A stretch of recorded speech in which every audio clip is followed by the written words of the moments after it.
일생 동안 당신이 반드시 읽어야 될 100권의 책 일당 100. 오늘은 에릭 호퍼의 삶도 한번 살펴봤고요. 그리고 이번 시간은 에릭 호퍼의 맹신자들이라는 책을 한번 같이 읽어보도록 하겠습니다. 에릭 호퍼 아주 매력적인 사람.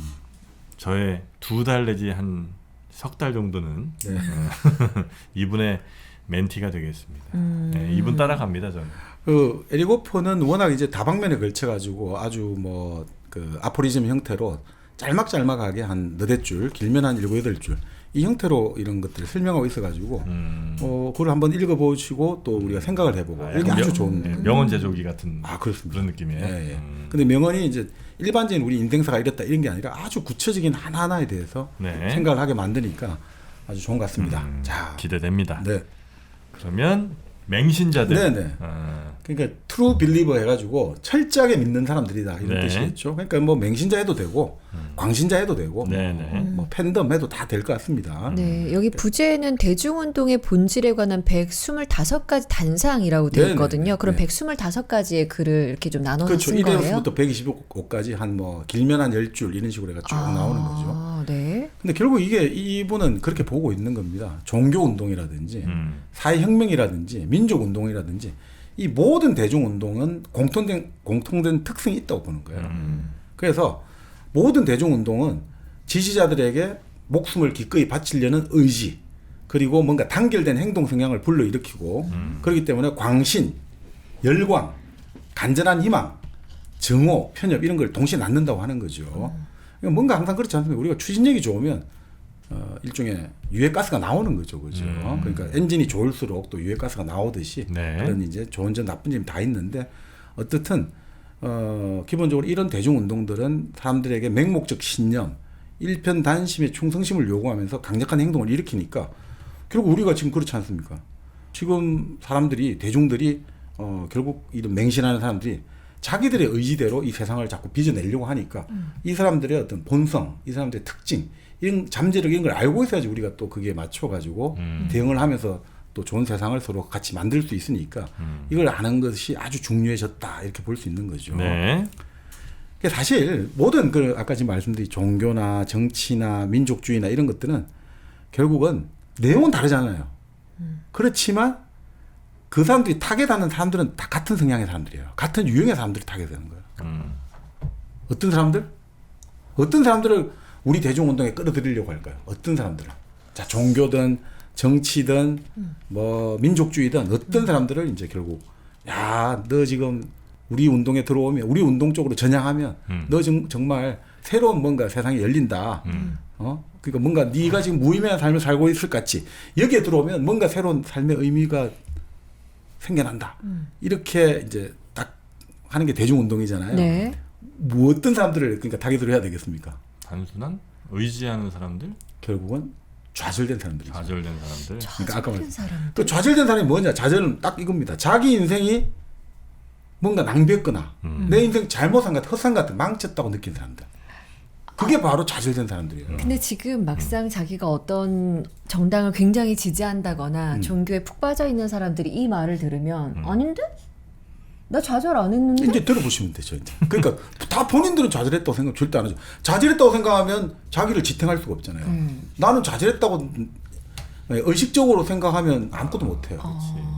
의식적으로 내가 좌절했다고 하면 나는 내 인생을 내가 지금 바보라고 생각하고 나는 멍청이라 생각하고 이러기 때문에 그건 절대 인정을 못하죠. 무의식으로 숨기는 거죠. 나는 세상을 조금이라도 바꿔나가고 있고 그 중에 내가 한 역할을 하고 있다고 생각해야지. 그래서 너는 사실은 근데 좌절했기 때문에 그렇게 하는 거야 라고 하면 난리가 나겠죠. 그러니까. 그런데 이제 이 설명을 하고 있습니다. 네. 광신적인 기독교인, 이슬람, 민족주의자, 공산주의자, 나치 뭐 다 포함해가지고 모든 대중운동 이는 헌신, 신념, 단결, 자기의 어떤 획일적인 속성이 있다는 거예요. 그러니까 공통적으로 뭐냐면 어떻든 숭고한 큰 뜻을 위해서 대의를 위해서 내 목숨까지 바치려고 하는 것들 이게 깔려 있다는 거죠. 근데 그게 이 사람들 어떤 사람들이 타깃이 되냐면 대부분 아까 말씀드린 대로 이제 좌절됐다는 사람들. 그러니까 사실은 이 모든 운동들은 공동의 자원을 서로 경쟁하는 관계라는 거예요. 어떻게든 내 편으로 서로 많이 끌어들이기 위해서 경쟁하고 있다는 거죠. 그래서 한쪽이 압도를 해버리면 다른 쪽은 안 되는 거예요. 그 어쨌든 이제 이만큼의 자원이 있는데 네. 이건 이제 여기서 가져가냐 저기서 가져가냐의 문제인데 대체로 이 좌절된 사람들을 끌고 이거 자원 먹자고 하는 게 이제 그 본질인데 네. 그 본질을 얘기하는 건 좀 그렇고 네. 어떤 공명정대한 어떤 명분 같은 걸 주고 대신 결국은 이 자원 먹는 게 그 네. 본질이라는 거군요. 사실은 그러니까 이제 가톨릭 운동이 대중 운동으로 다시 확 불타오르지 않습니까? 그런 유럽의 그런 나라들에서는 공산주의 운동이 아무리 들어가도 잘 안 돼요. 예를 들어 이탈리아나 스페인 같은 경우가 가톨릭이 이제 결국 다시 이제 갱신 운동을 하고 여러 가지 대중 운동화 되니까 네. 공산주의가 막 들어갔지만 결국은 이제 그게 안 되는 거죠. 왜냐하면 항상 아까 말씀드렸듯이 공동의 풀인 거예요. 이거는 좌절된 사람들이란 거는 여기도 갈 수 있고 저기도 갈 수 있기 때문에 마치 우리가 그거 생각하시면 되죠. 오빠 부대 옛날에 오빠 부대라는 말 썼잖아요. 이게 우리가 그렇잖아요. 그거 다 합치면 지금 대한민국 인구를 넘었어요. 옛날에 H.O.T, 잭스, 키스 지금부터 다 합치면. 근데 어쨌든 H.O.T를 하는 사람들이 또 다른 식으로 넘어가고 잭스, 키스 넘어가고 이렇게는 안 돼요? 만약 예를 들어서 잭스 키스를 좋아하면서 H.O.T를 좋아하면서 그런 건 안 돼요? 아니죠. 그러니까 그게 다 뒤섞이는데 근데 같은 영역에서는 H.O.T를 좋아하다가 갑자기 딴 데로 넘어갈 수는 있는 거겠죠. 그러니까 그거는 되죠. 그러니까 왜냐하면 아까 같기 때문에. 다시 종교를 엄청 지지하는 집단이 있는데 이 종교가 같이 뭐 불교냐 기독교냐 이건 안 되고. 그것도 될 수 있죠. 될 수 있습니다. 될 수 있어요. 다 될 수 있습니다. 그러니까 될 수 있어요. 종교를 근데 지지하다가 이제 흔히 말하는 혁명운동을 갈 수도 있고 네. 또 혁명운동을 지지하다가 종교로 갈 수도 있고 왜냐? 그 사람들은 다 좌절된 사람들이기 때문에 회귀하는 건 아무 상관이 없는 거예요. 그 휩쓸리는 사람들은 풀이 있고 항상 있다. 누가 이들을 더 많이 가지냐의 먹느냐 예. 문제다. 예. 그래서 여기서 이제 에릭 호프는 가설을 두 가지 세웁니다. 좌절한 사람들은 기본적으로 맹신자 특유의 속성이 항상 있다는 거죠. 그 맹신자 특유의 속성이 뭐겠습니까? 맹신하는 사람들, 광신하는 사람들의 속성은 제가 보기엔 딱 두 가지입니다. 현재를 부정합니다. 그리고 지금의 자기 자신을 부정합니다. 그게 똑같은 말이죠. 현재의 자기 자신을 부정하는 게 광진자의 속성이고 결국 좌절한 사람의 속성입니다. 좌절한 사람들은 내가 좌절했기 때문에 현재 나를 부정하고 싶어 하거든요. 그렇기 때문에 이 사람들은 뭐 전향하자 이런 거 필요도 없어요. 전향해가지고 그럴 게 아니라 사실은 항상 그 속성을 갖고 있기 때문에 조금만 건드려주면 불타오르는 거죠. 언제든 갈 수 있는. 네. 그렇기 때문에 효과적으로 사람을 내 편으로 끌어들이고 싶다. 전향하려고 싶다는 거는 결국 그 좌절한 사람들, 아까 현재를 부정하고 내 지금 모습을 부정하고 싶은 사람들을 계속해서 그걸 주입시켜주면 내 편으로 끌어들이기 쉬운 거죠. 그래서 결국은 우리가 이 대중운동이라는 것들이 사실 우리가 생각해 보면 야 우리가 어떻게 종교운동과 똑같아. 옛날에 우리 뭐 선배들이 여러 가지 사회 변혁 운동을 할 때 아니 우리를 그러니까 마치 종교와 같아 이런 막 화를 내거든요. 무슨 우리는 지금 이 사회를 과학적으로 바꾸려고 하는 거고 종교는 인민의 아편이야 뭐 이랬는데 사실은 제가 보면 기본적으로 같아요. 그 형식이 같아요. 뭔가 사람을 내세우고 성자를 내세우고 순환받는 열사를 내세우고 성자를 내세우고 지도자를 내세우고 그래서 그걸 구심점으로 하고 우리는 절대적으로 충성하고 복종해야 되고 여기에 대해서 이의를 제기하면 반동이고 아니면 여기는 이제 흔히 말해 이단이 되어버리고 그 사실은 호퍼가 말하고 싶은 건 그런 의미인 거예요. 사실은 우리가 어떤 내용을 자꾸 우리가 말하는데 형식을 가지고 말할 때 이 사람들의 기본적인 특성 공통점이 뭘까? 인생을 잘못 살았다, 헛살았다 이런 사람들이 맹신자들의 딱 그거하고 일치한다라고 보는 거죠. 네. 그래서 이제 대중운동은 왜 이 사람들을 끌어들이느냐부터 시작하는 거죠. 네. 네. 자, 결국 우리가 어떤 혁명을 하고 종교를 하고 민족주의 운동하는 거는 지금 삶의 변화를 원하는 거잖아요. 네. 맞지 않습니까? 네. 그 예전에 그 종교가 그 역할을 했죠. 자, 지금 우리가 이대로 살면 안 된다. 우리 십자군 운동에서 예루살렘을 수복을 해야 된다 해서 십자군 운동이 벌어지고 또 지금 이대로 우리가 살면 안 된다 해서 루터가 종교개혁해가 그게 불붙듯이 벌어지지 않습니까? 종교가 그 역할을 많이 했는데 지금은 이제 사회주의 혁명이라든지 민족주의 운동이라든지 이걸로 이제 하고 있다는 거죠. 네. 그러니까 제일 중요한 건 뭐냐? 모든 이제 정치 운동이든 뭐든 것들이 기본적으로 어떤 숭고한 대의를 만든다 이거죠. 숭고한 대의, 정신을 만든다 이거죠. 그게 없다면 어떤 운동도 성공할 수가 없다는 거죠. 우리가 이거 하는 것들이 잘 먹고 잘 사는 게 아니라 뭔가 아주 위대한 것들 이런 것들이란 거예요. 자, 왜 그런 걸 만들어야 되느냐? 인간이란 것은 기본적으로 자기 존재를 형성하는 힘을 내 스스로에게 안 찾고 외부에서 찾는다는 거예요. 우리는. 아까 그런 말씀했지 않습니까? 에릭 호퍼는 내 인생이 이렇게 된 것에 대해서 내 말고 어떤 사람도 원망하지 않고 내 스스로 나 힘으로 살아가겠다. 이런 걸 했는데 왜 그런 말을 해야 되냐 이거죠. 사람은 대부분 내를 만드는 것이 외부로 탓을 하거든요. 내가 이렇게 된 건 엄마 아버지 잘못 만나서 그런 거야. 내가 이렇게 된 건 남편을 잘못 만났고 부인을 잘못 만났고 자식을 잘못 만났고 친구를 잘못 만났고 다 외부로만 돌리거든요. 자, 그래서 호프가 했던 말입니다. 불행의 원인이 자신에게 있다는 생각을 딱 억눌러요. 억눌러버리고 사람들은 이런 거 저런 것만 있으면 행복해진다라고 생각하잖아요. 네. 그렇게 해야지 어떻게 되겠습니까? 자기가 무가치하다는 느낌을 억누를 수가 있는 거예요. 그렇잖아요. 내가 이 페라리 자동차만 가지면, 내가 뭐 강남에 아파트만 가지면 나 행복해질 것 같다라고 생각해야지. 지금 내가 불행한 거는 내가 지금 뭔가 여러 가지 내가 지금 뭔가 모자라는 게 있고 뭐 내가 도덕성이 모자라고 내가 능력이 모자라고 내가 여러 가지 있는데 그런 생각하면 내가 안 되잖아요. 못 견디잖아요. 그러니까 아니야.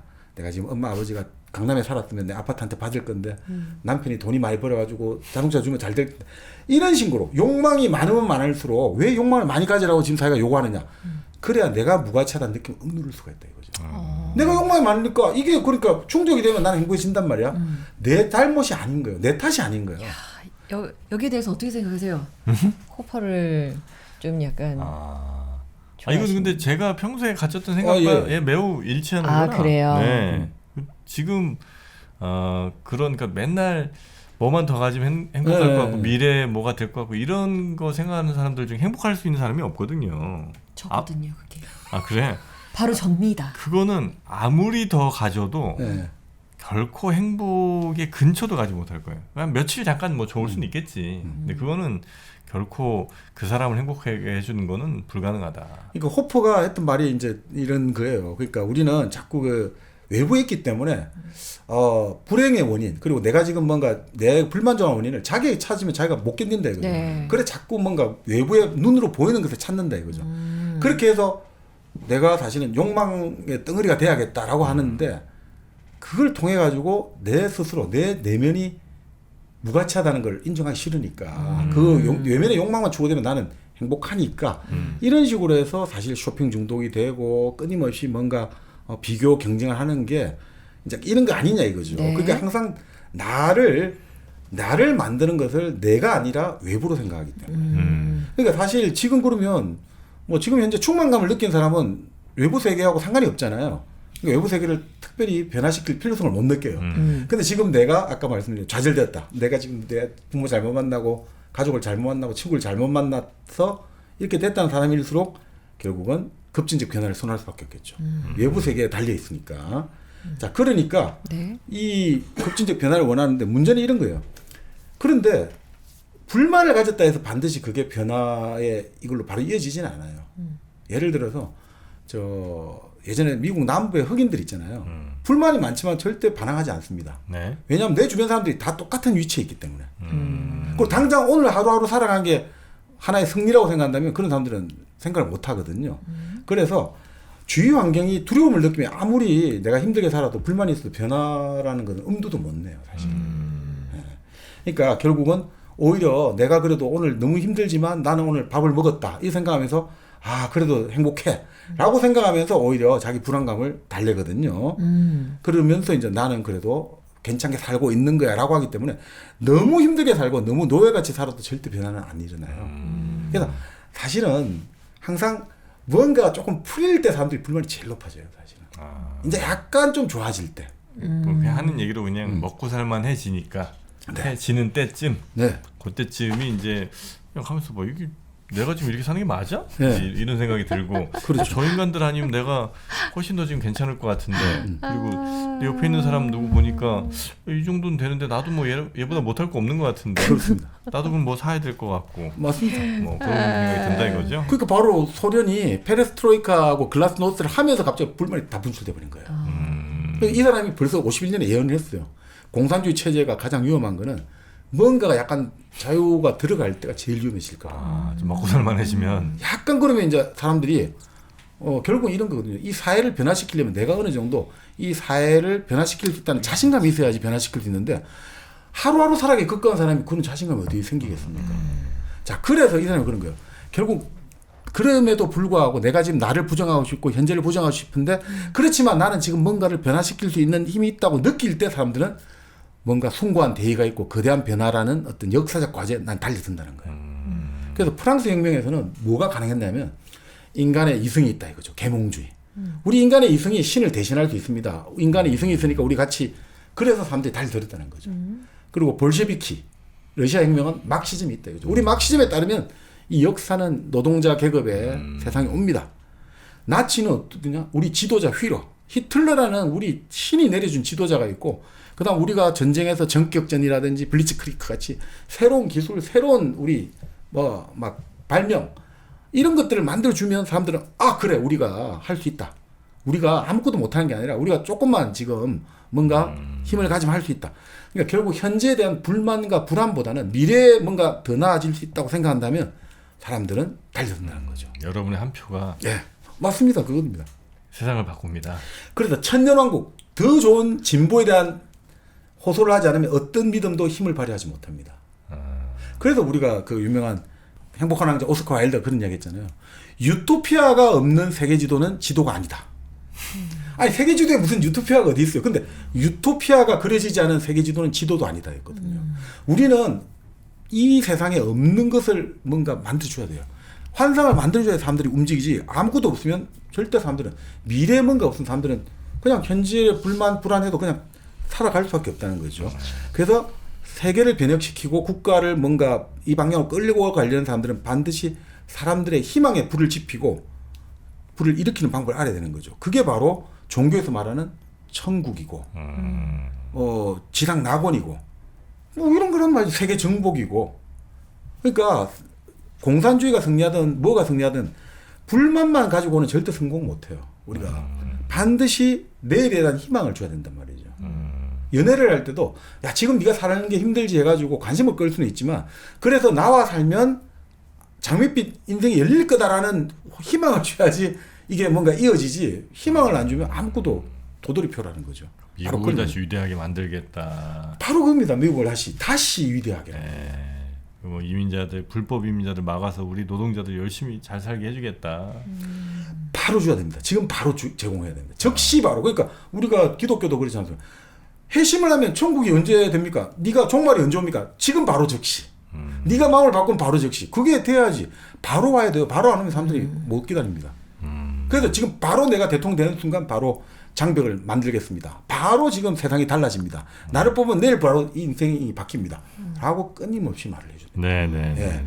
그래서 이런 뭐 그렇기 때문에 이런 사람들에게 경험이 있느냐 없느냐 이건 아무런 의미가 없는 거예요. 예를 들어 일본이 메이지 유신을 할 때 그 메이지 유신 주도자들이 촌뜨기들이거든요. 저 일본의 에도에 있는 사람들은 유럽도 알고 미국도 알고 이런 걸 아는데 저 사스마 있고 조슈에 있는 사람들은 아무것도 몰라. 칼밖에 몰라. 머리 이렇게 하고. 그래서 그 에도의 막부 사람들이 막 비웃었단 말이에요. 너희들이 도대체 중앙은행을 알아. 너희들이 뭐 화폐를 알아. 너희들이 뭘 알아. 그런데 본래 이런 어떤 움직임은 경험이 있으면 아무것도 못해요. 무식한 사람이 제일 잘하는 거예요. 그래서 사실 그렇다 하지 않습니까? 프랑스 혁명을 주도했던 사람들은 아무것도 몰랐어요. 아무것도 몰랐어요. 그렇게 되면 막 한 거고 볼셰비키도 마찬가지고 나치 사람들 나치 중에 제대로 된 인간이 뭐가 있습니까? 그냥 하는 거예요. 그렇게 해야지만 되는 거예요. 경험이 있으면 사람들이 주춤거려서 아무것도 못하거든요. 말을 못해요. 내가 경험해봐서 하는데 이거 이래가 되는 문제가 아닌데 그렇게 하는 순간 사람들이 안 오잖아요. 그냥 제가 하면 다 됩니다 라고 해야 되거든요. 그러니까 그런 식으로 하는 거죠. 이게 바로 대중운동의 매력입니다. 매력은 어떻든 간에 미래에 대해서 딱 장밋빛을 제공해야 됩니다. 그러면 좌절된 사람들은 지금 나를 부정하고 싶은데 딱 이게 들어온단 말이죠. 그래서 사실 그런 이야기 합니다. 이런 것들이 아이고 지금 잘 살고 있는 사람들이 무슨 그런 거에 기가 설깃하겠습니까? 지금 내가 너무 일이 안 풀려. 사실 사람들 있잖아요. 참 재미있는 게 자기 자신이 쓸모없다 생각할 때 못 견딘다는 거예요. 쓸모없는 자신을 몰아내고 싶어하는 사람들에게 이건 어마어마한 고통을 발휘하는 거예요. 지금의 자기 자신을 부정하고 싶은 사람들. 그래서 사실 이건 대중운동을 추정한 대부분 사람들은 자기를 발전하고 싶은 욕구가 있는 게 아니라 자기를 부정하고 싶은 욕구를 충족시켜줍니다. 지금까지 너는 찌질하고 바보였지만 이 운동에 참여하면서 너는 이제 다시 태어난다. 지금 민주주의 열사로 태어나고 투사로 태어나고 우리 종교의 새로운 전도사로 태어나고 우리의 새로운 민족주의 혁명가로 태어난다. 이렇게 의미 부여가 돼버리거든요. 사람들은 나눠주기 좋아하지 않습니까? 우리가 물건 주고. 네. 그런데 사람들이 지는 거 진짜 싫어하잖아요. 지는 거. 호프의 말입니다. 그건 뭐냐. 결국 사람의 마음을 좌우하는 거는 물질적인 득실이 아니라 물질적으로 서로 주고받는 게 아니라 사실은 자존심을 충족하느냐 마느냐라는 거예요. 사람의 마음을 좌우하는 거는. 물건은 서로 나눠주는 거 좋아하잖아요. 근데 지는 거 사람들이 싫어하잖아요. 주는 건 네. 좋아하는데. 그건 뭐냐. 사람들은 내 마음, 내 상태 있잖아요. 내 자존심. 이거를 만족시켜줘야 돼요. 근데 지금 내가 아까 좌절됐잖아요. 네. 내가 인생을 헛살한 것 같아. 내가 인생 정말 뭐 실패한 것 같아. 그럴 때 그 자기 부정을 깨버리고 순간 대의로 싹 바꿔주는 것. 그럴 때 이제 이게 새로운 미래에 대한 비전이 막 사람들을 들끓기 시작하는 거죠. 네네네. 사실 그렇지 않습니까? 내 인생이 지금 돌이킬 수 없이 망가졌는데 그 사람들에게 무슨 자기 목표가 있겠습니까? 오히려 그런 사람들이 그럴 때는 이런 게 먹히게 되거든요. 개인의 이익은 정말 더럽고 부패하고 사악하고 부정하고 불길한 거야. 자기 다 잘 먹고 잘 살고 하자는 거잖아. 돈 많이 번 사람 그 지 잘 먹고 잘 살고 하는 거지. 그 사람들이 뭐 대단한 거야. 좋은 일 한다. 아유 다 지 잘 먹고 잘 살자고 하는 거야. 자 그렇게 할 때 우리 사람들이 평등 욕구 만족되잖아요. 아 그렇지. 저 사람이 지금 나보다 잘난 것 같아도 아니야. 저거 정말 지 잘 먹고 잘 사는 밖에 없어. 그러면 뭐 별거 없네. 이럴 때 당신 우리 조국과 민족을 위해서 좋은 일 하지 않겠습니까? 당신이 지금 정말 가장 적임자입니다. 이럴 때 그 숭고한테 조국과 민족, 신과 영혼 자기 삶이 딱 일치시키면 새로운 삶이 되잖아요. 네. 이거는 실패해도 괜찮아요. 이 삶이 그 삶을 한 과정으로서 자기 자부심, 자신감, 나는 가치 있는 존재라는 의식을 얻어버렸잖아요. 그렇기 때문에 사실 이 숭고한 대의 있잖아요. 아 나는 지금 뭔가의 조국과 민족, 나는 우리 지도자를 위해서 이런 거에 딱 그걸 가지고 있잖아요. 내 스스로는 내 스스로에 대해서 믿음을 상실했잖아요. 나는 살아보니까 찌질하고 나 아무것도 아니구나. 그거를 내 자신에게 잃어버린 믿음을 대신해갖고 진짜 엄청난 힘이 발휘되거든요. 그러니까 대부분 사람들 있잖아요. 내 인생이 지금 좌절됐으니까 내 우월감을 증명할 수가 없잖아요. 그럴 때 어디에서 우월감을 찾아야 됩니까? 내가 우월하다는 자신감을 가지는 근거가 빈정할수록 자기 국가, 네. 자기 종교, 자기 인정, 자기가 지지하는 대의, 자기가 지지하는 인물이 우월하다고 주장하는 거예요. 그래서 트럼프가 최고야. 누가 최고야? 기독교가 최고야. 불교가 최고야. 우리나라가 최고야. 국뽕. 이렇게 말을 하는 거예요. 네. 숭고한 뭔가에 딱 있으면 그러니까 영국이 자꾸 안 좋아지니까 브렉시트 해가지고 노동자들이 우리 위대한 브리튼을 다시 가야 된다. 프랑스 국민전선, 독일의 네오나치, 이슬람 원리주의자들, 우리 환단고기 국뽕. 이런 거예요. 내가 인생이 지금 내가 뭔가 자존심이 내 손을 근거 빈정할수록 우리 민족의 역사가 어떻느니, 우리 대한민국이 뛰어나느니, 내가 믿고 있는 트럼프, 내가 믿고 있는 정치 지도자가 대단한 사람이. 아니 그게 뭐? 난 좀 그런 생각이 들더라고요. 내 삶과는 아무런 관계가 없는 자기 삶을 사람들인데. 일치시킵니다. 네. 그래야지 자기 상처받은 삶이 그렇지. 이게 내가 이제 확 주류로 편성하는 거죠. 나는 부정하고 싶다. 뭐를요? 그 자기 사람의 그 어떤 운동을 하는 사람들의 오히려 숭고한 그 의지, 그게 그 사람을 움직이는 네. 원동력이다. 네. 그냥 그렇게만 생각하고 싶은 마음이 네. 있잖아요. 네. 약간 그런 마음이 드네요. 아, 들 수 있죠. 근데 이제 네. 여기서는 아까 제가 말씀드린 내용에 대한 상관없이 네. 그 20세기의 그 대중운동에 나타난 형식의 특징들, 어떤 사람들이 근데 주로 가느냐. 그러니까 그러니까 여기서 그렇게만 단순하게만 보자, 여기서 이거죠. 이렇게 보면 안 돼. 그러니까 한 개인은 다릅니다. 개인을 갖고 개인은 우리가 이야기해야 다르고 대중. 그 대중의 매스입니다. 덩어리. 덩어리들이 이렇게 갈 때 그 사람들이 보여주는 사회학적인 특징들. 아까 제가 사회 철학자 했잖아요. 네. 이거를 듣고 나는 그런 생각 아닌데 왜 나를 하느냐라고 막 글을 쓰시는 게 아니고 그렇게 하지 하지 마시고. 말고 이건 덩어리입니다. 덩어리. 네. 집단을 가지고 하는 겁니다. 그 사람은 당연히 그 생각을 하면서 뭘 하겠지. 그러나 이제 그 근저에 뭐가 깔려 있느냐를 근데 이제 호퍼는 분석을 한 매스의 거고. 특징을 보는 네네. 겁니다. 그래서 큰 그 덩어리로. 그 사람들 쭉 모아보니 이런 공통점들 네. 발견한 거죠. 그렇죠. 네. 그래서 이제 자기에 대해서 이야기하는 건 시시해지는 거예요. 아, 내가 돈을 얼마 벌고 내가 이건 너무나 자잘하고 이건 너무나 하찮은 거다. 그 다음부터는 이제 험담, 뒷담화, 공동체, 우리 국가가 나아가야 될 이런 이야기를 주로 하게 된다는 거죠. 그리고 이렇게 되면 이런 거예요. 내가 누군가를 위해서 숭고한 의무가 있다고 생각하면 그게 너무너무 자기에게 엄청난 자존감을 주거든요. 그래서 정치 우리가 말하는 이 구호도 있잖아요. 슬로건들이 무서운 이유가 우리가 이해가 안 되는데 그게 누구누구를 지킵시다. 누구누구를 결사응합시다 하는 게 사실은 우리가 생각하면 이해가 안 되잖아요. 정치인은 오히려 국민을 지키는데 왜 그 사람을 지키자고 하느냐. 그게 아닙니다. 지지자들한테는 그게 엄청난 내 삶에 대의를 주가지고 나를 막 엄청나게 키워주는 겁니다. 내가 그 위대한 사람을 지켜준다고. 내가 바로 이 사람하고 똑같이 돼버리는 거예요. 그래서 바로 자기만 알던 삶에서 내를 버리는 사람으로 바뀌니까 이 자부심이라는 것은 막 어마어마해집니다. 이거는 아무리 겸손한 사람도 그걸 못 참아내요. 학생운동 할 때도 굉장히 그런 게 많죠. 맞습니다. 예, 뭐 우리 의장 누구 의장님. 예. 지키는 그 사수대들은 진짜 프라이드가 어마어마합니다. 예. 스스로. 예. 만나본 적은 없죠 아마. 네, 그때는 별로 없었을 없어. 거고. 네. 저희도 뭐 사실 끝물이라 뭐 네. 별로 이렇게 대단치는 않았는데 그래도 이제 그 사수대니 뭐 이런 네. 사람이 있었거든요. 이런 사람 보면 그 뭐 무슨 회장이나 의장보다 더 스스로에 대한 자부감이 엄청납니다. 아니 그게 왜냐하면 내가 지금 나만의 삶이 아니라 내가 지금 대의를 향해서 내 삶을 바쳐버린 거예요. 내가 지금 가는 길이 곧 역사가 됐단 말이죠. 내가 지금 이 사람을 지키면 내가 역사를 지키는 거다. 내가 지금 대한민국을 지키고 있어. 내가 지금 대한민국 민주주의를 사수하고 있어. 이러면 이 사람이 내가 막 성자가 된 느낌이 들지 않습니까? 그러니까 이게 어마어마한 네, 무한한 네. 이 자부심. 이거는 겸손 실천하는 사람도 이걸 벗어나기 힘들어요. 사실은. 그러니까 참 그렇습니다. 슈퍼챗을 그런 막 채널에 막 많이 쏘는 분들이 있잖아요. 네. 그런 경우도 어쩌면 그런 심리가 작동했을 가능성이 좀 높겠네요. 그죠? 그렇습니다. 보통 그러니까 우리가 왜 현대 사람이 희망 없이 살기가 힘드냐면 우리 희망 없이 살잖아 이러잖아요. 네. 무슨 희망이 있어 그냥 살지. 바로 그렇습니다. 희망 없이 살아갈 수 있으려면 막 그냥 끊임없이 숨돌릴 틈 없이 분주해야 되거든요. 정신이 없어요. 아침에 일어나서 직장 가야도 막 머리 정신없이 제가 집에 와서 하고 이런 생활을 하면 희망 없어도 돼요. 희망이 있을 뭐 필요 없어요. 그냥 계속 막 분주하니까.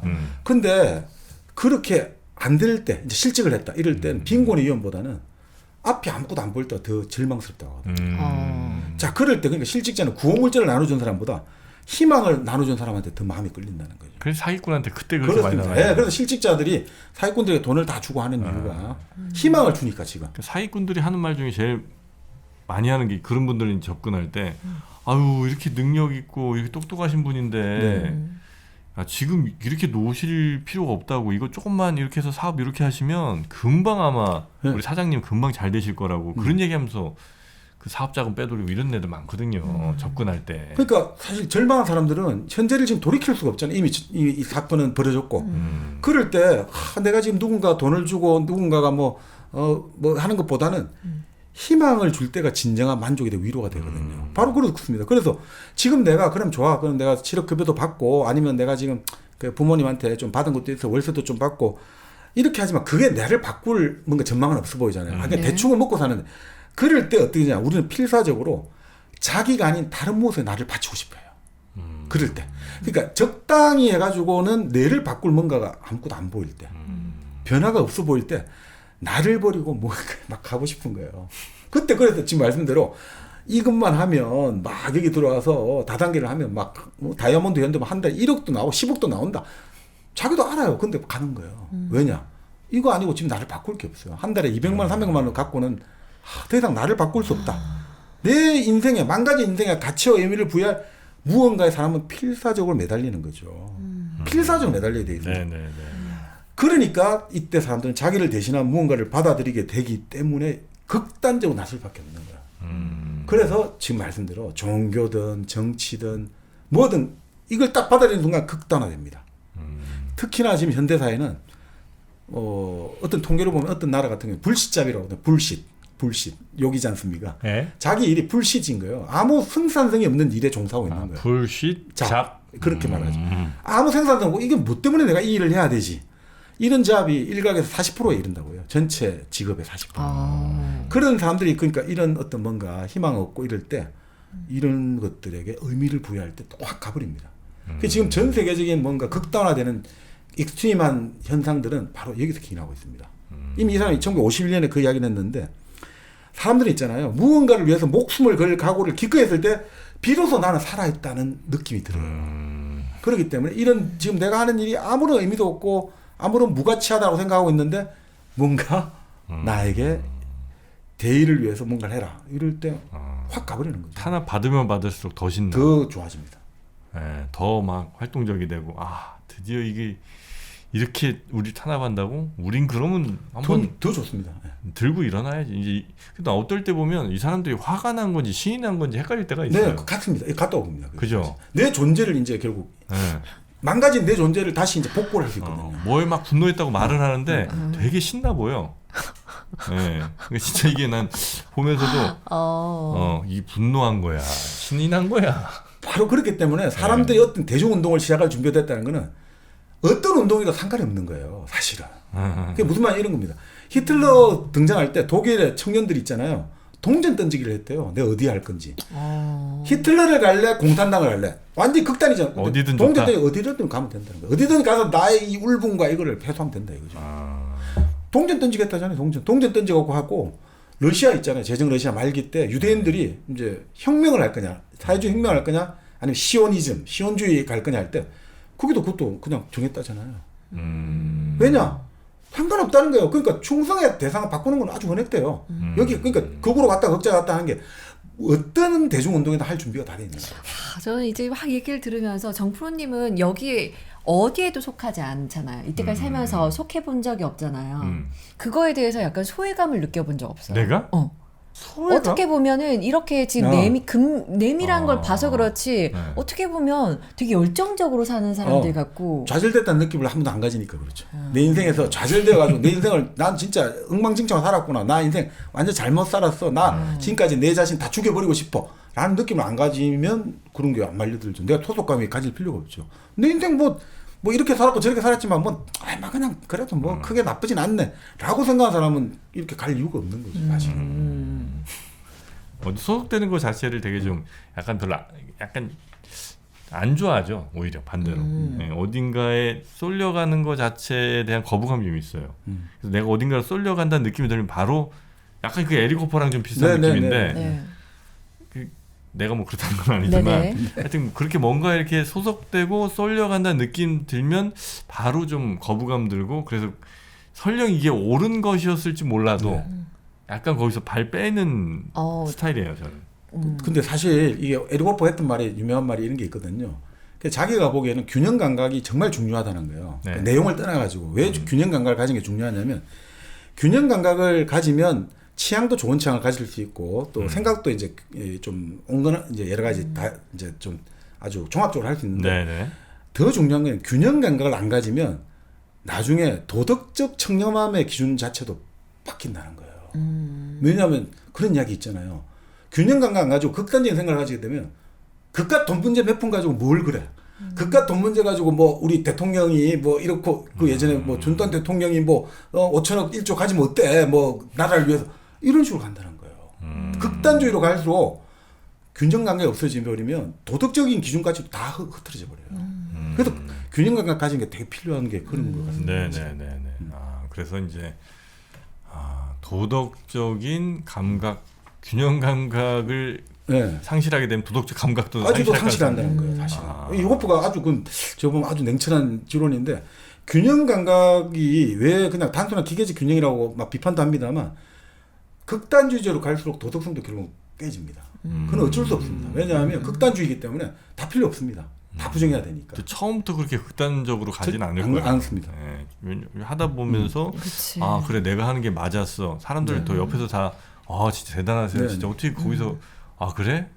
힘도 얻고 용기 얻고 내 존재감 뿜뿜해.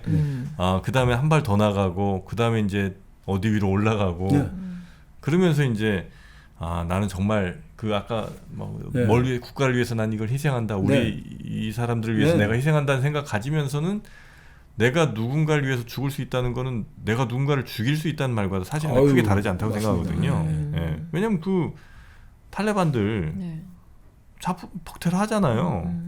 그 사람들이 뭐 정말 믿음 없는데 그렇게 하겠어요? 나는 정말 우리 알라를 위해서 내 한 몸 불사르겠다 이 생각을 가진 걸 거 아니에요. 그러면서 내가 알라를 위해서 나 한 몸 불사르는데 이 사람들 죽는 게 그렇게 큰일이야? 우리 알라의 믿음을 더 퍼뜨리는 게 중요하지라고 생각을 그 사람은 했을 거란 말이죠. 그러니까 그런 극단주의로 가는 것들은 그렇습니다. 조심을 해야죠. 그러니까 이게 사실 그래서 히틀러 같은 경우는 잠재적 나치 당원으로 공산주의자들 딱 점 찍었다잖아요. 얘가 우리 편이야. 결국은 가장 반대하지만 휩쓸리면 바로 네, 휩쓸리니까 또 온다 그치, 이거지. 뺏어오면 우리 편. 히틀러나 이제 종교적인 그 광신자들이 제일 싫어하는 사람이 누구냐면 무신론자들을 싫어 안 해요. 무신론자도 오히려 데리고 올 수 있다 보는 거예요. 극단적인 무신론자는 우리 편 될 수 있다. 네. 가장 싫어하는 사람은 무관심한 사람들인 거예요. 관심 자체가 없는 사람은 어떻게 할 수가 없으니까 제일 미워한 사람들을 극단주의자, 광신주의자 제일 미워하는 사람들은 무관심한 사람들. 오히려 같이 나하고 논쟁하자는 사람들 좋아해요. 얘 우리 편 될 거야. 곧 이제 이렇게 생각하는 거죠. 사실은 사도 바울이 사울이었다가 바울이 된 거잖아요. 가장 기독교를 탄압하다가 바로 기독교를 옹호하는 사람이 되는 거야. 그래서 힘들어간 사람이 제일 위험하다고 보는 거죠. 광신주의자 입장에서는. 자, 그래서 사실 이 모든 것들이 섞여 있습니다. 그 엑소더스 있지 않습니까? 노예, 히브리 노예가 탈출할 때 그게 노예 반란도 되고, 예. 종교 운동도 되고, 민족 운동도 되고, 일본 군국주의도 사실 종교적인 거예요. 천황이 종교 신이거든요. 네. 현인 신이에요. 사람이 살아있는 신이거든요. 그래서 일본은 국수주의가 모든 저항 운동의 배출가 돼버렸어요. 일본도 왜 어려운 사람들이 공산주의 운동도 하고 했는데 왜 대중화 못 됐느냐? 국수주의 차원에서 있잖아요. 또 일본의 재벌들 막 그냥 테러해가 죽이고 이런 식으로 국수주의라는 레벨에서 모든 어떤 폭력과 이런 걸 다 그냥 이쪽으로 다 흡수해버리는 거예요. 그러니까 사실은 모든 것들이 다 뒤섞여 있는 거죠. 종교개혁도 네. 뒤섞여 있고 볼셰비키도 종교 민족주의 다 뒤섞여 있고 모든 것들이 민족, 사회, 종교가 다 뒤섞여 있습니다. 이렇게 막 뒤섞인 거에서도 하나하나 잘 찾아내는 게 좀 중요하잖아요. 어려워요. 네. 그러니까 뭐 마트 가면 막 과일에 코너에도 막 이것저것 뒤섞여 있고 할 때도 소고기에도 뭐 뒤섞여 있잖아요. 뒤섞여 있죠. 그럴 때 우린 은하수팜 사과, 네. 은하수팜에서 소고기, 네. 은하수팜에서 홍삼, 네. 그 수많은 제품들 뒤섞여 있는 가운데서 진짜를 찾아내야 되는. 네. 근데 영 하기 어려우시면 저희가 찾아놨잖아요. 네. 은하수팜에 다 모아놨잖아요. 진짜 신뢰가 진짜 중요하다고 생각하거든요. 그렇습니다. 믿고 살 수 있잖아요. 믿고 살 수 있죠. 네. 그 향 좋은 툭불. 요즘 제가 소고기를 못 먹은 지 한참 좀 된 것 같아서. 왜요? 한참 잘 사서 드셨잖아요. 그러니까 요즘 이제 그걸 못 하고 바쁜다는 핑계로 아이고. 제가 그걸 못 먹었습니다. 다시 한번 또 도전해야 되겠네요. 네.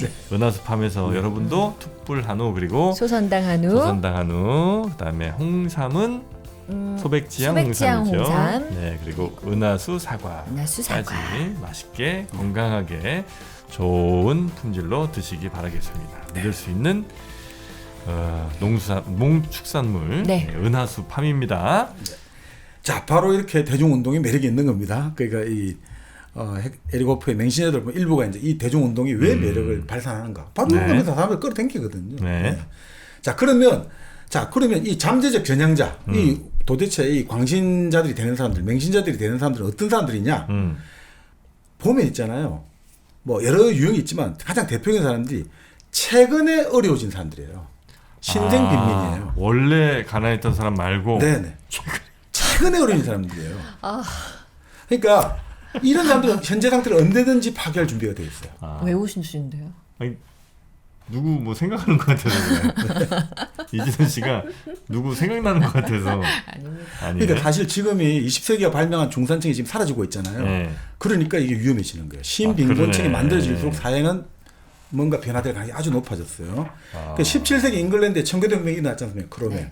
그 일어난 이유가 배경이 뭐냐면 그 1차 인클로즈 운동으로 인해 가지고 농지가 목초지로 바뀌어 버렸어요. 소작농이 어느 정도 먹고 살다가 쫓겨나가지고 이 사람들이 이제 어려워지니까 이게 가능해진 거예요. 독일, 이탈리아가 왜 파시즘과 나치즘이 생겼느냐? 그 당시 이제 중산층이 갑자기 1차 세계대전 이후 무너져 내리버리니까 이 사람들이 갑자기 이 나치즘하고 파시즘이 그리는 그 세계 속으로 뛰어들기 시작하는 거죠. 네네. 왜냐하면 서구의 노동자들은 직업을 잃어버리지 않습니까? 단순한 경제적인 이 돈이 줄어든 게 아니라 사회적 지위가 강등됐다고 느껴요. 그게 못 견디거든요. 아까 우리가 말했듯이 내가 자존심을 손상하면 못 견디는 거죠. 그러니까 이게 거대한 뭔가를 바꾸자 이런데 길을 기울이는 거죠. 대표적인 게 바로 그 마가지 않습니까? 메이크 아메리카 그레이트 어게인 지금 일자리 없어지고 개판돼 버리고 내가 옛날에 괜찮은 것 같은데 지금 흑인들보다 난 더 못한 것 같아. 그러니까 이런 사람들이 갑자기 다시 새로운 미국을 만들어 줄게요 하면 확 간다는 거죠. 자, 그러니까 이게 참 아주 어려운 사람들은 하루하루 먹기 사는 사람들은 그런 호소에 신경 쓸 여유도 없어요. 네네네. 그러니까 여기서는 약간 이제 좀 오리엔탈리즘도 있습니다만 그 예전에 중국의 많은 노동자들 대중들은 하루하루 풀칠하기 힘들기 때문에 그 사람들은 반항적이지 않다는 거예요. 지금 먹고 사는 것 자체가 기적이고 네네. 그러니까 이 재밌는 말인데 생존을 위한 사투는 역동적이 아니라 정적이라고 하는 거잖아요. 내가 생존을 위해서 하루하루 벌어 먹고 사느냐에 목숨을 거는 거는 역동적이 아니라 정적인 거죠. 오히려 세상 바꿀 생각도 안 해요. 그냥 아이고 뭐 음식 줘도 감사합니다. 하루 그래도 오늘 따뜻하게 잠잘 자리 있어서 감사합니다. 이렇게 된다는 거죠. 자, 그런데 그래서 토크빌이 그런 이야기를 해요. 그 알렉시 토크빌이 프랑스 혁명을 한번 살펴보니까 1789년 이후에 프랑스의 어떤 변형 상태하고 이런 걸 비교를 해봤단 말이에요. 89년 혁명 이전하고 오히려 혁명 전에 그 불만이 많았던 때가 더 변형했다는 거예요. 근데 왜 89년에 혁명이 일어났을까? 결국은 이런 이야기 하는 거죠. 프랑스인들이 처지가 좋아질수록 더 못 견디겠다고 생각하는 거죠. 뭔가 약간 농지가 만들어지고 소작 농지가 늘어나니까 에이씨 그냥 참고 있다가 에이 내가 더 잘 살 수도 있는데 더 못 견디고 러시아 혁명도 마찬가지라는 거예요. 러시아 농노가 1861년 해방됐습니다만 러시아 혁명이 발발할 때 오히려 전체 농지의 3분의 1을 소유하고 있었다는 거예요. 내가 뭔가 그래도 가지고 있는 게 있다고 생각하니까 한번 권력의식을 가지고 내가 한번 해보면 될 것 같다라고 생각하는 거예요. 프랑스나 러시아 혁명이 기본적으로 아예 못 살았으면 혁명은 안 일어났다는 거죠.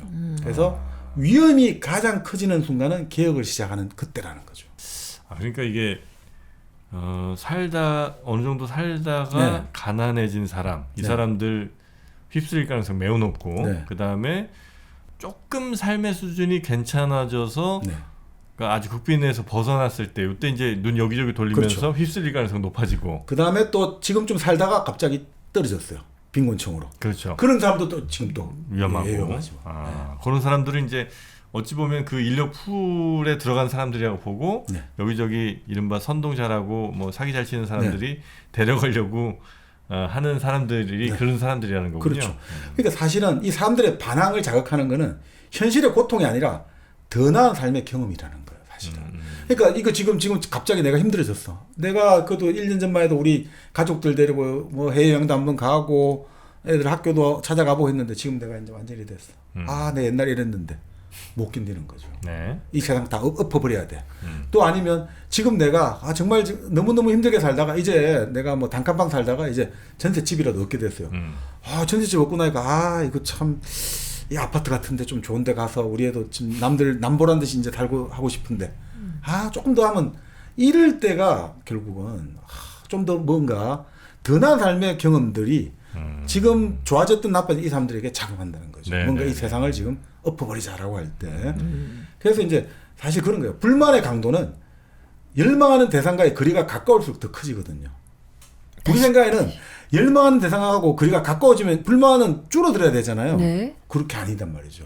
내가 조금 더 해가지고 뭔가 더 손하게 들어올 것 같으면 더 불만이 더 높아지는 거예요. 불만과 내가 더 잘 살아지는 건 역비례하는 거, 반비례하는 거죠. 그렇죠? 그러니까 한 의리비리한 막 200평짜리 집 저택에 사는 사람 그렇죠. 옆에서 아주 조그만 집에 살 때는 그 사람 보면서 불만 별로 그렇습니다. 없는데 예. 내가 한 180평쯤 되고 제가 한 250평쯤 되면 못 견디는 거죠. 요때 이제 못 못 견디는 견디는군요. 거죠. 네. 그래서 그래서 대중운동은 어느 대중운동이든 항상 희망이 눈앞에 있다고 설교해야 돼요. 절대 멀리하면 절대 안 됩니다. 그래서 기독교도 종말은 바로 내일이라도 온다. 무함마드는 칼과 코란을 지금 바로 보여주는 거예요. 전리품의 신의 뜻을. 언젠가는 우리 땅에 그러면 안 민주주의가 됩니다. 자리 잡지 않겠습니까? 바로 안 내일입니다. 되고 바로 여러분이 나서는 그 순간 바로 우리 민주주의가 달성됩니다. 이렇게 합니다. 난 오늘 이거 내용 듣는데 너무 힘들어요. 지금. 난 너무 힘들어. 그런 얘기 너무 많이 들어서 너무 많이 들으신 건데. 딱 나눠 같아서 그런 것도 있고 그리고 너무 진실을 알려주는 것 같으니까 아니 막 이 에리고프의 이야기입니다. 그냥 지금부터 72년 3년 전에 나온 에리고프의 책입니다. 그만. 너무 많이 듣던 말이죠. 네. 이런 말들이. 근데 진짜 그렇게 합니다. 자코뱅당 프랑스 혁명할 때 바로 이제 자유와 평등을 주겠습니다. 모든 사람들 우리 모든 프랑스의 시민은 자유와 평등 아래 우리 프랑스의 국가 주인입니다. 볼셰비키 빵과 땅을 드리겠다. 히틀러는 베르사유 조약 즉각 중단시키겠다. 우리 독일 민족의 자존심, 우리 독일이 땅이 빼앗겼는데 그 베르사유 조약 즉각 파기시키겠습니다. 트럼프 뭐라 합니까? 불법이면 바로 즉각 추방하겠습니다. 자기가 대통령 즉각입니다. 취임하는 날 바로 뭐 보통 관세 뭐 관세 멕시코랑 캐나다 즉각 25% 매기고 중국엔 뭐 추가 10% 더 매기고 그냥 자기가 그날 하겠다는 거예요. 네. 취임하는 날. 네. 바로 이겁니다. 즉각해야 된다. 그래서 바로 이 대중운동은 인민의 아편입니다. 즉각한다고 해야지 사람들이 미래 희망을 주고 지금 이거를 너의 몫은 이거야라고 감수하게 해준다는 거죠. 그리고 사실 생각해 보세요. 왜 사람들이 이렇게 이 광신자가 되고 맹신자가 되느냐. 대부분의 사람들은 기본적으로 뭔가 스스로를 만들어낼 재능이 없어요. 냉정하게 말하면. 자유란 것은 그런 사람에게는 아주 다분하고 부담스러운 거거든요. 능력 없는 사람에게 선택의 자유를 주면 무슨 소용이 있냐 이거죠. 이건 에릭 호프의 약간 엘리트주의적인 측면도 있습니다만 네. 근데 사람들이 사실 그런 것도 있죠. 왜냐하면 우리가 사르트르도 그런 이야기 했습니다만 우리에게 그냥 자유를 주면 우리가 감당을 못해요. 그죠? 모든 것들을 자유를 주고 자 네가 이런 것도 네가 이거 선택해라. 그럼 사람들은 못 견뎌요. 차라리 엄마 아버지가 이거 가라 해서 나는 왔다 라고 하면 오히려 자기 자신이 그럼. 편해지거든요. 자 그래서 사람들이 대중운동에 가담하는 이유는 뭐냐 이거죠. 자기 자신의 책임을 회피하기 위해서 자유로부터 자유롭기 위해서 결국은 대중운동에 폭발도 들어간다는 거죠. 인간이라는 사람들은 인간이라는 존재는 자기 자신이 우위에 설 뭔가 가능성이 없는 문제에서 항상 절대 평등을 주장합니다. 오프가 진짜 냉정히 말하는데 우리가 사람들하고 있는데 요 문제에서 요 부분에서 내가 쟤들보다 잘할 자신이 없을 때 야 다 평등하자 우리 다 똑같이 하자 이렇게 주장하게 돼 있다는 거예요. 내가 지금 인생이 지금 좌절돼 있어요. 그럴 것 같아. 그럴 때 어떻게 하냐? 우리 자유를 말하면 안 돼요. 평등을 말해야 돼요. 그래서 내 책임을 회피해야 되는 거예요. 그래서 사실은 대중운동은 항상 그런 이야기 하잖아요. 앞제로부터의 자유를 내걸지 않습니까? 뭐든 이제 기존 체제로부터의 자유라는데 대중운동 굴러가기 시작하면 개인의 자유는 절대 실현이 안 됩니다. 왜냐하면 대중운동이 잘 될 때 우선 가지는 뭡니까? 자유가 하면 망하죠. 단결과 자기 희생입니다. 개인의 의지, 판단, 이익은 단념해야 됩니다. 그래서 우리가 예전에 뭐 80년대 그랬습니다만 조직 보위론이라는 게 있어요. 네가 지금 억울하지만 우리 조직을 위해서 대를 위해서 소를 참아야 된다. 성 문제 여러 가지 생겼지만 우리 조직에서 그런 문제가 나면 우리 조직은 또 저쪽 그 기득권 세력이 우리를 얼마나 성 공격을 하겠냐. 쟤들은 이상하다. 그러니까 우리가 이걸 덮어야 돼. 이런 식의 그 자유를 탄압을 하게 될 수밖에 없다는 거죠. 로베르트 피에르가 했던 유명한 말이 있습니다. 혁명 정부는 폭정에 맞서는 자유의 독재다. 아니 혁명 정부가 자유를 주겠다 했지만 실제 혁명 정부는 폭정에 우리 맞서야 되니까 자유를 독재를 해야 된다. 그리고 사실 있지 않습니까? 이거 내가 광신자 맹신자가 되면 그냥 복종하면 싫을 것 같잖아요. 아니에요. 어마어마한 자유의식을 가지게 돼요. 난 너무 자유롭다 느끼게 돼요. 왜냐? 내가 이제 살아가는 것을 내 인생을 내 책임이 아니라 그런 데서 절망감, 내 인생 잘못 살았다는 절망감에 도피를 하게 됐단 말이죠. 여기 들어가가. 그러면 이거는 구원과 해방으로 느껴지거든요. 자유에는 두 가지가 있거든요. 프리프롬, 뭐로부터의 자유가 있고 윌링 투 뭐를 할 자유가 있는데 내가 할 자유가 하는 거는 창조적인 개인이나 몇 명 안 되는 거고 떠나가야 되는데 떠나게 해줬잖아요. 프리프롬이란 말이죠. 너무너무 좋은 거죠. 투비와 나투비 데디즈 퀘스천애가 이 고민을 하는 햄릿의 해변을 고민한 햄릿을 다 해방시켜주는 거예요. 여기에 가담만 하면 너무너무 좋은 거죠. 그렇기 때문에 좌절된 사람들이 맹신, 광신, 대중운동에 들어갈 때 자유보다는 평등과 우애를 더 갈망하게 됩니다. 왜? 다들 같아지면 이제 비교를 안 하잖아요. 네. 내 열등감이 드러나지 않잖아요. 이제. 다 똑같으니까. 니나 내나 다 똑같다. 얼마나 좋습니까? 내가 내 인생을 잘못 살았다고 생각할 필요가 없어요. 나는 이제 재산을 당해갖고 새로 태어난 거예요. 이게 종교지 않습니까? 어제까지 내 자신을 죽여버리고 새로운 내 자신을 태어났다. 너무너무 행복하고 너가 아무리 좋은 공부를 많이 하고 너가 아무리 인물이 잘나고 너가 아무리 돈이 많고 해도 우리 여기서 다 같은 형제 자매가 되고 있단 말이에요. 그러니까 얼마나 좋습니까? 그래서 이 재밌는 에릭 호프의 말입니다. 아무리 가난한 사람도 창조적 재능이 있는 사람은 좌절하지 절대 않는다는 거예요. 아무리 내가 지금 살기가 힘들어도 내가 재능이 있으면 결국 뭡니까? 내를 무가치하다 생각을 안 하는 거예요. 나는 뭔가 생각하는 게 있고 내가 뭔가 여러 가지 생각이 있고 여러 가지 행동을 할 수 있다 생각하면 스스로 꿈꾸는 게 있으니까. 예. 그렇기 때문에 이 사람들은 내를 무력하고 무가치하다고 생각 안 하기 때문에 사실은 그런 좌절한 기분을 못 느끼는 거죠. 내가 잘나서 좌절한 게 아니라. 예. 그런 사람들은 옆에서 아무리 흠집을 내거나 아니면 신경 안 씁니다. 예, 뭘 좀 이렇게 긁어보려고 그래도 안 긁혀. 그러니까 너는 네 또래 누구는 아파트를 가지고 있고 돈이 많고도 아니 뭐 어쩔 수 없지 뭐 나는 내가 가지고 있는 자유는 나는 이런 생각을 해왔다. 그런 거죠.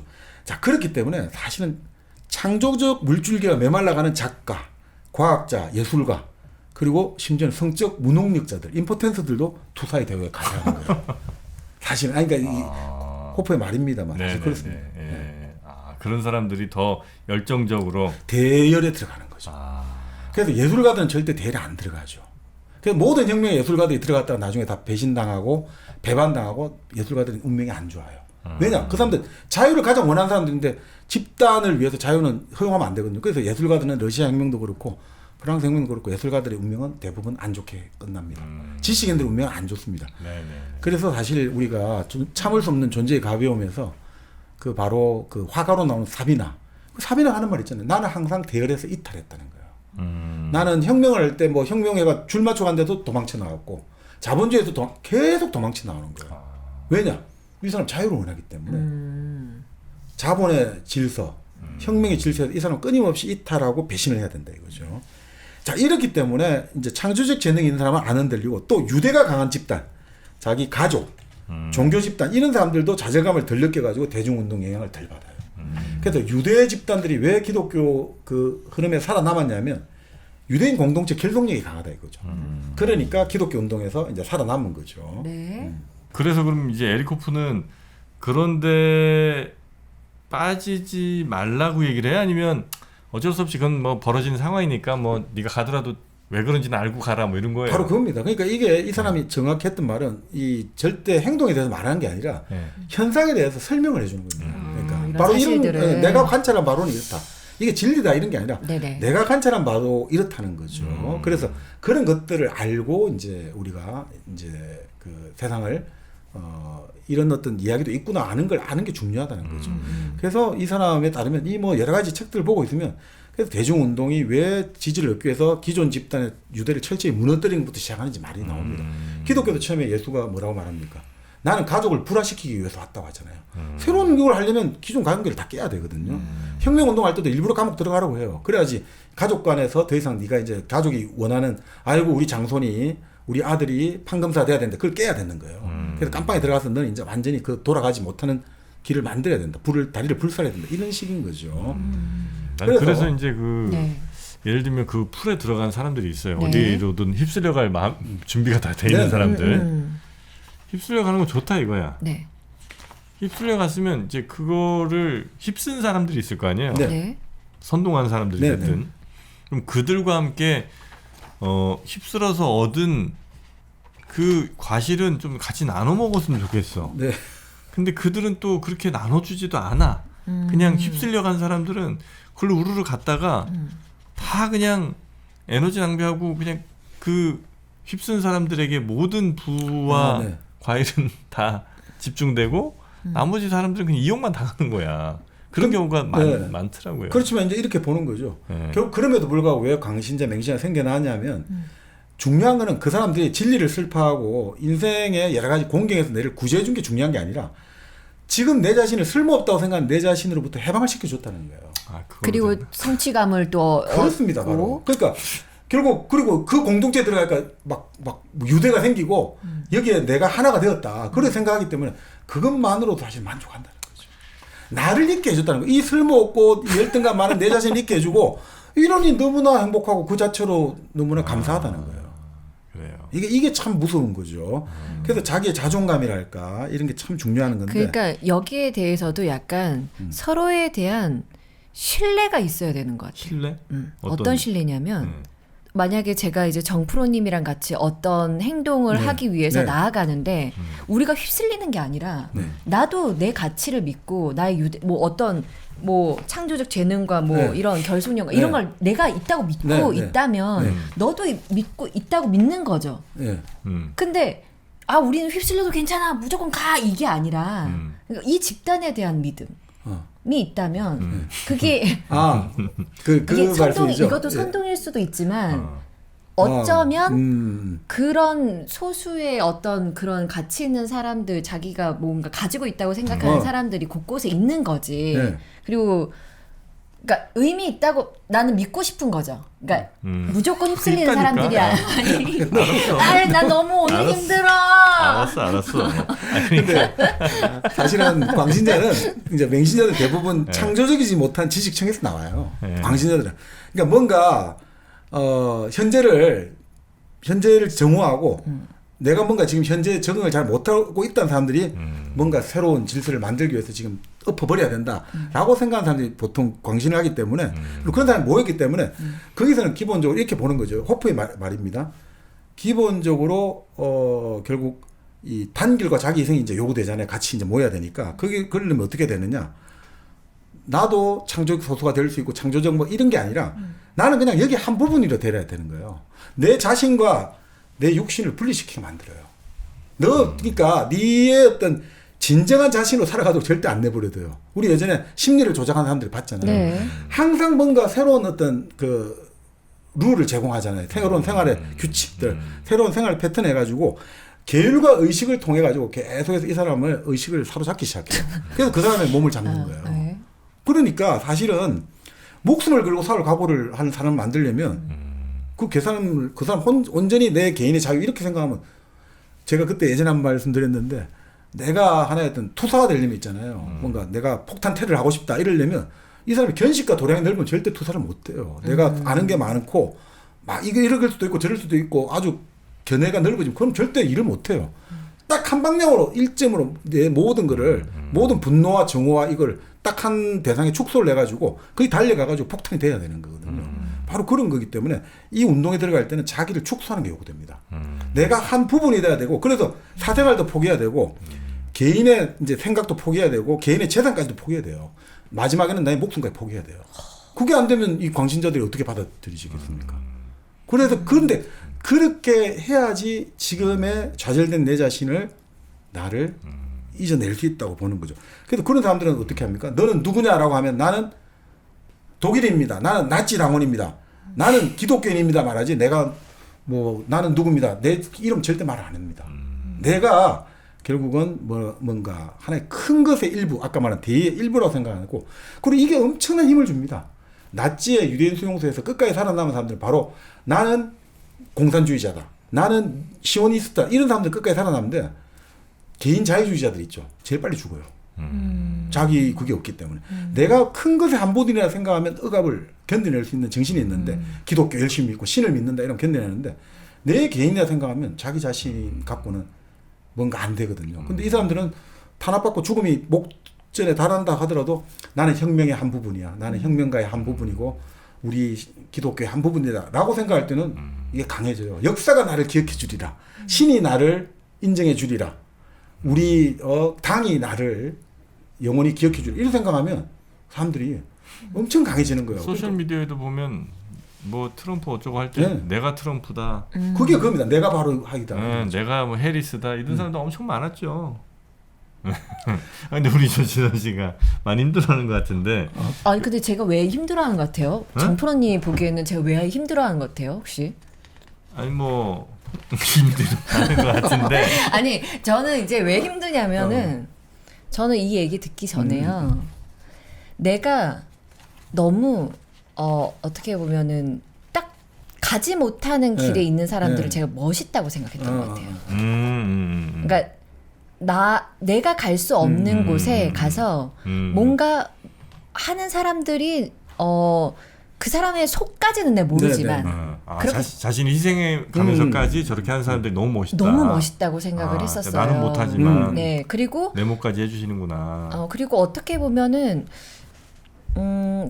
각 개인마다 굉장히 엄청난 사명감에 있다고 생각을 했었거든요. 네네네. 그렇죠.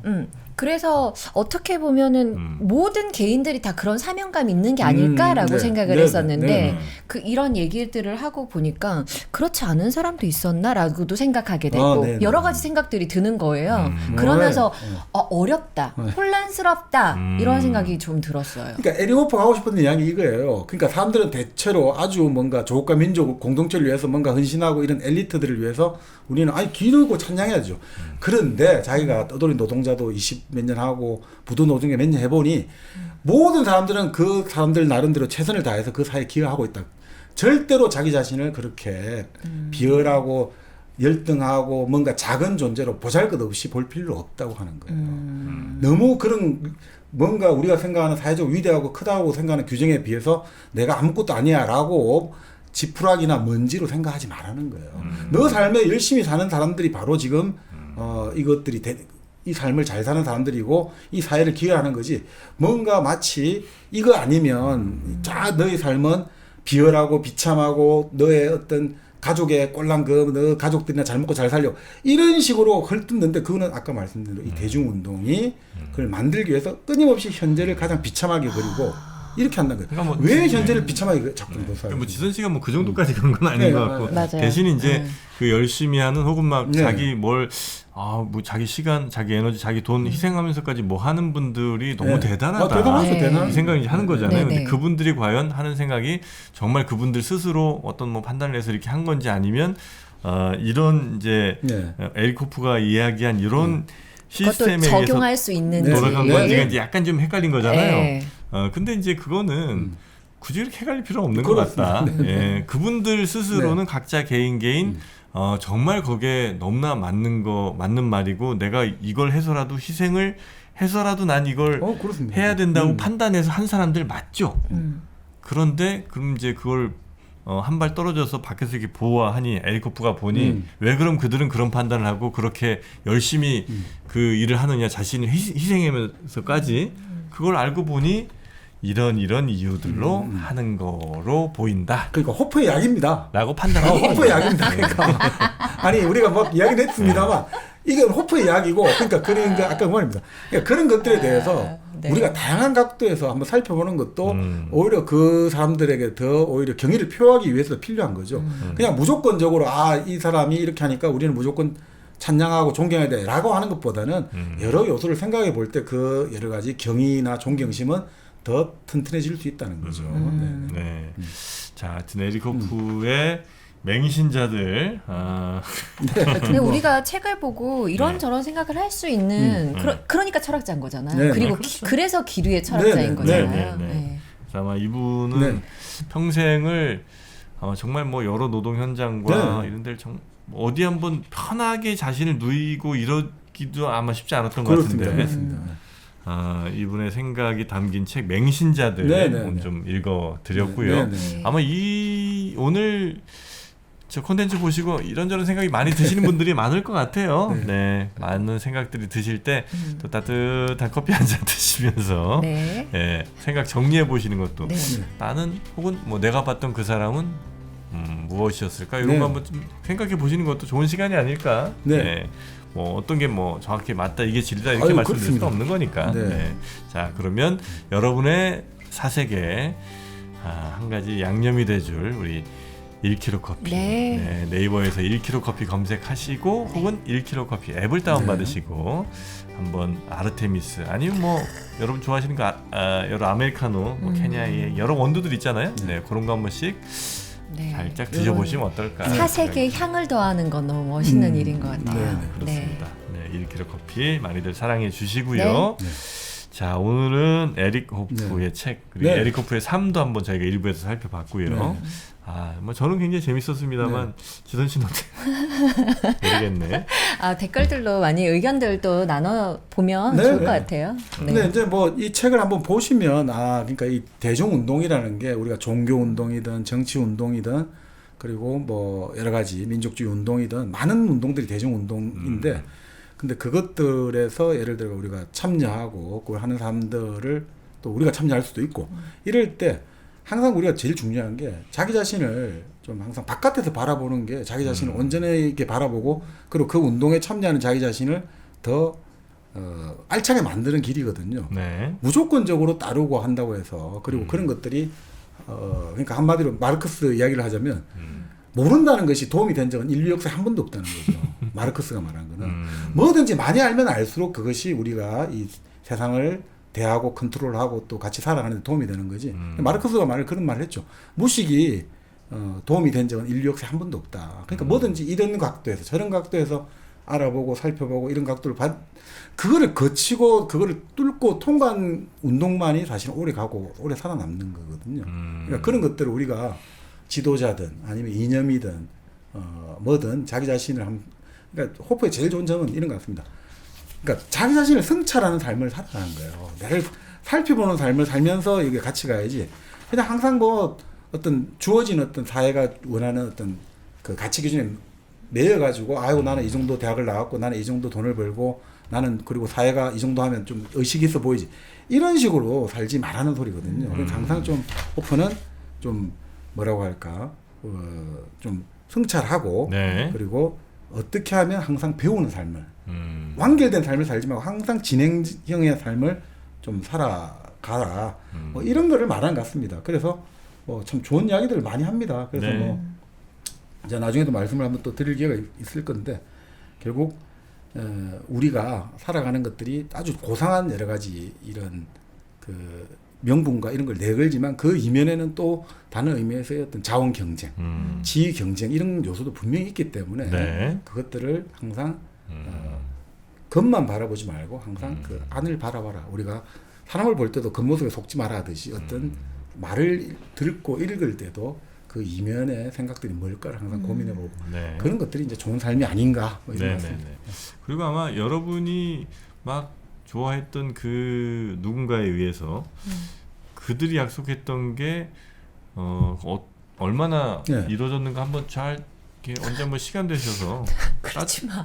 따져보는 것도 괜찮은 방법이 아닌가. 그게 중요한 게 아니라고 했잖아요. 응? 그게 중요한 게 아니야. 아니 그러니까 왜 그런 말씀 드리냐면 맹신을 혹은 뭐 막 내 지지를 많이 했는데 당장 이거 바꿔준다 이렇게 바뀐다 세상은 이렇게 될 것이다라고 이제 많이 했잖아요. 거기에 대해서 그 이야기한 것들이 얼마나 바뀌었을까 한번 잘 따져보면 계속해서 그 지지나 뭐 이런 것들을 보내도 괜찮은지 아닌지에 대한 판단이 좀 더 명확하게 설 거 아니에요.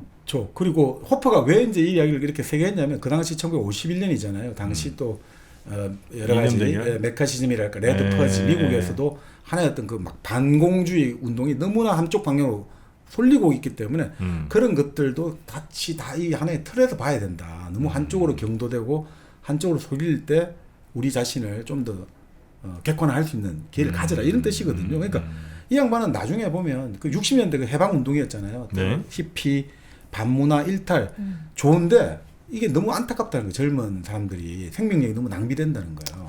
왜냐하면 그 당시 대학 교수들이 일탈 이런 걸 많이 막 부추겼지 않습니까? 네. 근데 이 사람 냉정히 말해요. 그게 좋은 뜻에서 부추긴 것도 있겠지만 냉정히 말하면 자기 자리 지키기 위해서 그런 거다 이거죠. 이 아이들이 지금 막 이제 그 전후 세대들이 이제 60년대 공부를 해가 치고 이제 자기들 자리 유협하기 시작하니까 야 그거 하나도 안 좋아. 저 자연에 가서 살아. 이 사회 다 때려 엎어. 이제 이런 식으로 하면서 자기 지위 경쟁에서 애들 탈락시켜 버렸다는 거예요. 머리 좋은 애들이 다 날아갔다는 거예요, 사실. 왜냐하면 머리 좋은 사람일수록 그런데 빨리 가거든요. 자기 자신을 둔하다고 생각하는 사람은 아유 나는 어차피 내 자리는 부지런히 일해가지고 어디 천천히 가야 돼 생각하니까 그런데 휩쓸려 들어가지 않는데 아주 조숙하고 반짝반짝 빛나는 사람들은 진짜 그것을 받아들여 버리잖아요. 그러니까 이 대의의 모든 걸 받아들였다가 나중에 사실 인생이 사실 아주 돌이킬 수 없을 만큼 망가진 사람도 꽤 많습니다, 사실. 그래서 호프는 그게 상당히 안타까워가지고 또 그 지점에서 그것들이 이 세상을 좋게 바꾼 측면도 있습니다만 또 그 이면에는 그런 경쟁을 제거하는 방식들이 있다는 거예요. 그러니까 네. 그러니까 호프가 아주 냉정한 사람입니다. 그러니까 이게 아까 성경 이야기도 했지 않습니까? 가난하고 약한 사람을 무조건 도와주라 이런 게 아니라 분쟁이 벌어졌다 해서 무조건 성경에는 가난한 자를 편들어는 그런 말은 없다 이거죠. 네. 항상 우리는 종합적으로 바라봐야 된다. 근데 호프가 이 말이 설득력 있는 이유는 호프가 어떻든 거리의 철학자로서 정말 평생을 계절 노동자로서 항만 노동자로서 일을 했다는 그 단단한 삶의 그 하부 구조가 지탱을 해주기 때문에 우리가 네네네. 좀 신뢰를 해도 되지 않나 이런 생각 좀 듭니다. 네. 자, 오늘은 에릭 호퍼의 삶과 그리고 에릭 호퍼의 책 맹신자들 네. 저희가 한번 같이 읽어봤고요. 네. 이 책에 대한 또 오늘 컨텐츠에 대한 여러 의견들 저희 댓글을 통해서 많이 남겨주시면 저희도 한번 재밌게 같이 읽어보도록 하겠습니다. 네. 자, 오늘은 여기서 네. 인사드리고 저희는 다음 시간에 더 좋은 책으로 여러분 찾아뵙도록 하겠습니다. 네. 함께해 주신 여러분 고맙습니다.